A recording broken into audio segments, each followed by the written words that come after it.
my gosh, what a way to begin a speech. So, when you saw me fall, how many of you experienced a visceral or an emotional reaction, even though you heard the title of the talk? I don't know whether it's mirror neurons or some ancient part of our brains, but when we see someone fall, we experience a jolt or a shock.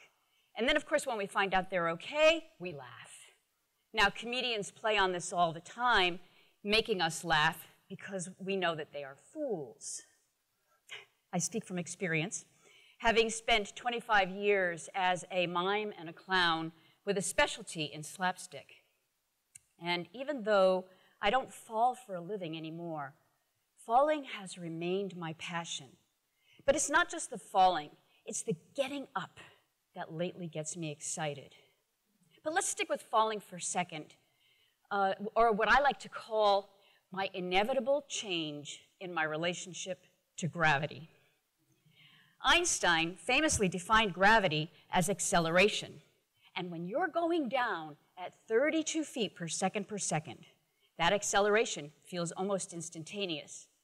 Unless, of course, you're having one of those moments when time stands still and you're going down and there's nothing you can do about it. A fall actually takes place in about 1/25th of a second. And at that speed, there's not much you can do about it. But we're programmed to try. We have this ancient reaction called the startle reflex. It comes in two parts. First comes the shock, and then the protection. Of course, it goes so fast that we don't usually see it that way. And when you get stuck in startle reflex on the way down, you are bound to injure your knees or your elbows or your face, and not the soft, protective parts of yourself. Yeah. So why are we so afraid to fall? Well, the obvious reason, of course, is we don't want to get hurt. But there's more to it than that. A friend of mine recently fell on a street on a sidewalk in New York City. And as people started rushing over, she quickly jumped up and said, I'm fine, even though her knee was bleeding and her hand was bleeding.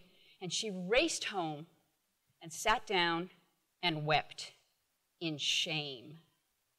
When we fall, it seems that we've failed at some basic human skill. The connection between falling and failing is embedded in the English language. Webster's has 72 definitions of falling. Falling into debt, falling out of favor, falling apart, falling down on the job, all epic fails. How do you get up after a fall from grace? Perhaps falling and failing are also embedded in our psyches as well. Now, there are some positive aspects to falling. Falling in place, falling into step, and of course, there's falling in love. Did you know that there are 52 love songs with the word falling in the title? I bet you could think of some right now. But why is falling important to you, to us? Well, I'm just curious. How many of you have either fallen or had a friend or a relative that was injured in a fall? Well, there you go. Like death or taxes, it's pretty much unavoidable, even though nobody really wants to. Falling is the second most common cause of accidental death in the United States.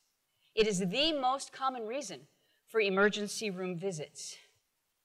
1/3 of all people over the age of 65 fall annually.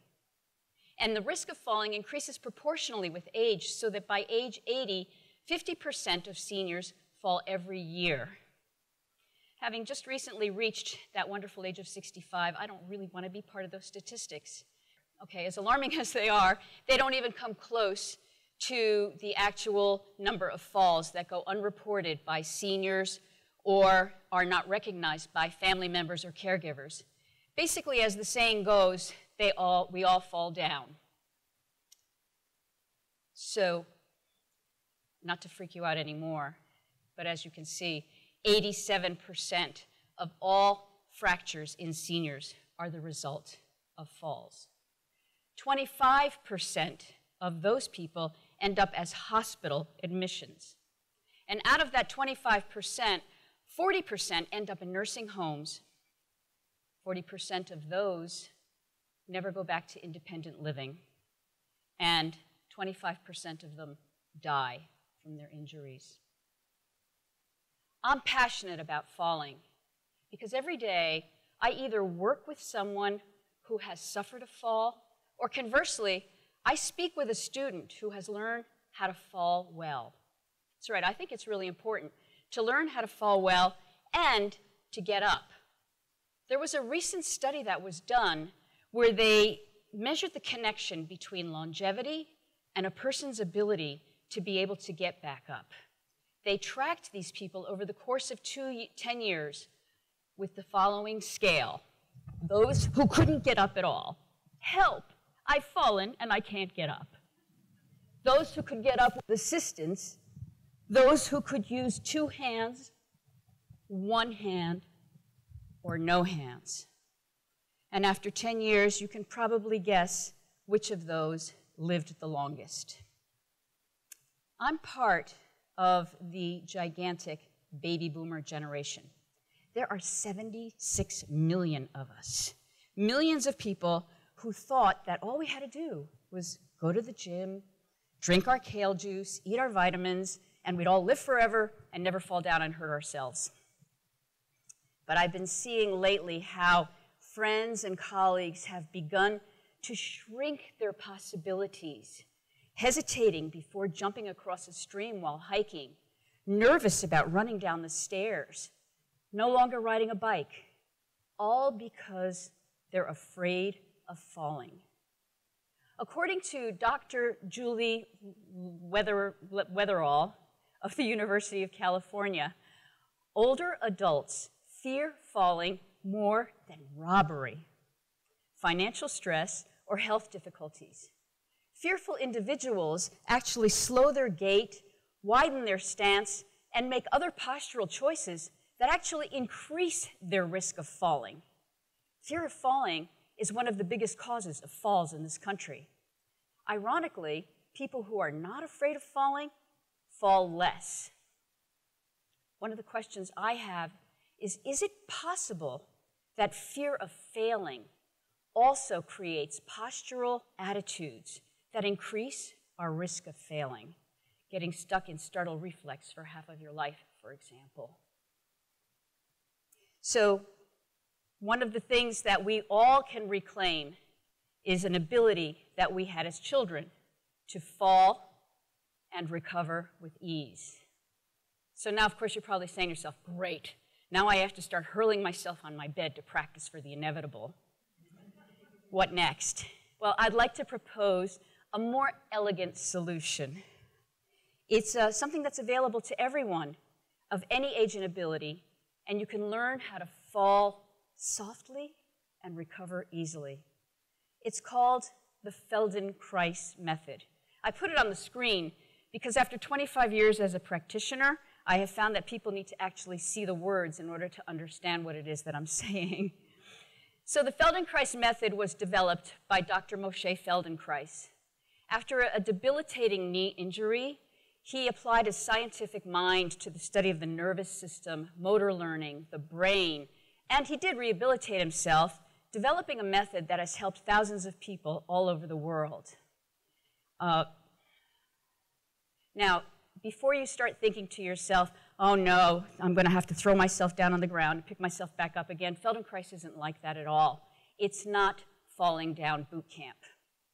In fact, with Feldenkrais lessons, the movement is so simple and so elegant that people often don't realize that they've learned how to fall until that magic moment where they step off a curb or trip up the stairs or slip on the ice. So how is this possible?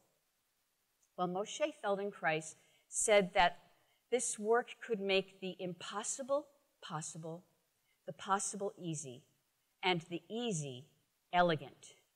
When we teach Feldenkrais lessons, we start where it's possible, where it's easy, where it's safe. Most of our lessons are actually done lying down on the floor, because lying down is just like standing up. You're just not fighting gravity. So these movements that we do, these slow, attentive movements, well, that was one of the ambitious ones.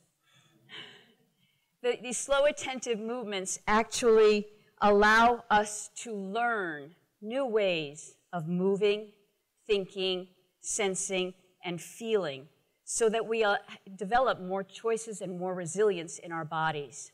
So let's try something. Everybody just close your eyes for a moment. And with your eyes closed, place your hands in your lap and just sense your breathing. Notice what the breath is like right now. And now turn your attention to your shoulders. And notice, does one shoulder feel the same as the other shoulder? How do you measure? How do you sense where your shoulders are? Do they feel tense or relaxed? Is one shoulder higher than the other, closer to your ear? So now just pick one shoulder and very slowly begin to raise that shoulder up in the direction of your ear. Very slowly, as slow as you can. And you may notice as you're raising your shoulder that parts of it are not even, parts of it go really jumpily. It's okay. And then when you get to the top, slowly lower it again. And try repeating that movement another time with the same shoulder. Stick with the same shoulder for a few moments. As you're doing that, notice your breathing. Notice what happens in your neck. As you're doing this activity of raising and lowering your shoulder, are you able at the same time to sense your back, your seat, your toes, your face? Are you still breathing? Now this last time, raise it all the way up and hold it there. And keep that easy breath. And then just as slowly, begin to lower it down. And then just sense for yourself if there might be a difference between the shoulder you just moved and the other shoulder.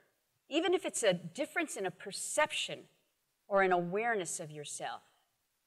And now just imagine that you could do this kind of attentive movement to every part of yourself and every function of yourself, and you get a taste of what we do in awareness through movement. There's a new word dancing around. Oh, by the way, if you want to use your other shoulder, please feel free. There's a new movement, a new word dancing around in the health world, defining health: resilience. Experts define resilience as an outcome of a successful adaptation to adversity.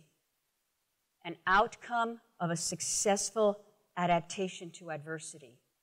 Falling down and getting up. Failing and recovering. When I develop physical resilience, then it affects everything I do, because how you move is how you move through life. With that kind of resilience, I'm more willing to take risks, whether it means jumping over a stream or jumping into a relationship. There's a Rumi poem that ends, "May the beauty of what you love be what you do. There are hundreds of ways to kneel and kiss the ground." Well, I think there are hundreds of ways to get down to the floor and get back up again. And kissing the ground sounds so much nicer than a face plant, don't you think? So some of the ways: you could spiral. You could spring. You could roll to your knees and come up. Of course, if you have bad knees, you can find a way to come from sitting. You could use a chair to help you get up. The important thing is that you start from where it's safe. You use the resources that you have to begin to develop your own personal resilience. From there, you can regain your equilibrium, adapt in the face of adversity. You know that saying, what would you do if you knew you couldn't fail? Well, what would you do if you knew you could fail or fall and recover with ease? Thank you.